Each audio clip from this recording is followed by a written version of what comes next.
sino po yung nag-finance daw ng pagpunta mo dito, pagtira mo dito? Kasi alam natin, mahal nga talaga dito sa Singapore. Ganito yan. Siyempre, si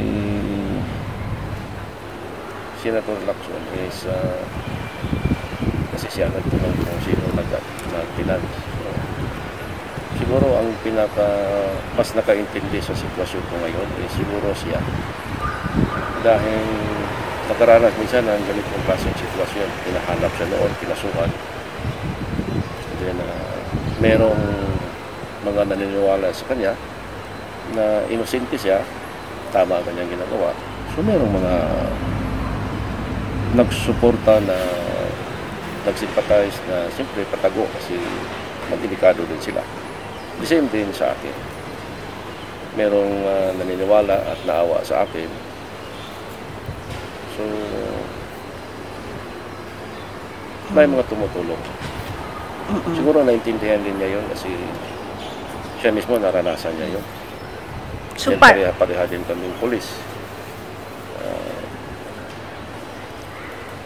Kakaunti lang ang kinikita. Limited. May mga natutulungan ng araw, same sa kanya rin. Yun ang mga nagtulong sa kanya. Same din sa akin. Siya ang mas lalong nakakaintindi sa mga ganitong sitwasyon. So, alam na niya siguro kung anong dapat ano ko. Yun lang masagot ko. Saka dito naman sa Singapore, hindi naman masyadong kamahalan yung mga pagkain. Tipid lang. Yung mga tumutulong sa'yo, kilala mo naman tong mga to, kung sino tong mga to?